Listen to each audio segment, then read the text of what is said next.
Hello everyone मु रवि कुमार आपण मैंने देखुं लेटेस्ट इनफो। तो चलतु आजिकार गोटे नुआ वीडियो को आपण मानक स्वागत एवं चलतु जानिबा आजिकार लेटेस्ट इनफॉरमेशन कौन अच्छी।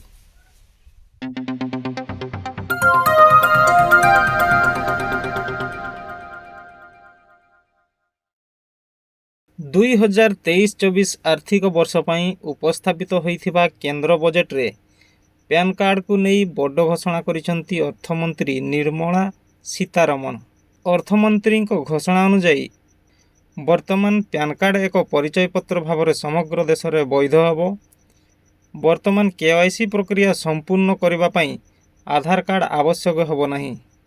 सरकारी एजेंसी गुड़िकर समस्त डिजिटल सिस्टम रे पैन कार्ड एक साधारण परिचय भाव में व्यवहृत हेबो। अर्थमंत्री निर्मला सीतारमण कहिसेंती जे सरकारी एजेंसी रो समस्त डिजिटल सिस्टम पई साधारण परिचय पई स्थायी अकाउंट नंबर पैन कार्ड व्यवहार करा जिबा सरकार को यही पदक्षेप देश में इज ऑफ डूइंग व्यवसाय को अधिक प्रोत्साहित करिबारे सहायक हेबो।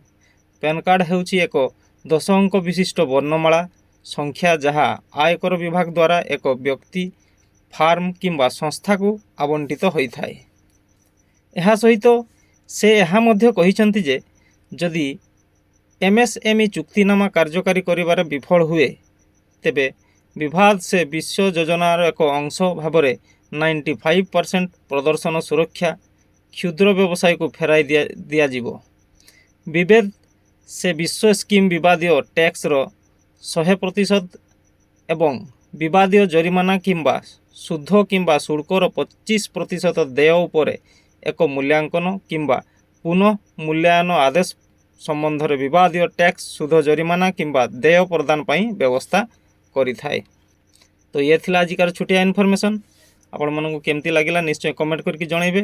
तो ये छोट छोट इनफॉरमेशन देखिबा पई मो चैनल को सब्सक्राइब करबा को जमारू भूलिबेनी। तो आजिकार वीडियो को एठी रखिबा। रहुची नमस्कार, जय जगन्नाथ।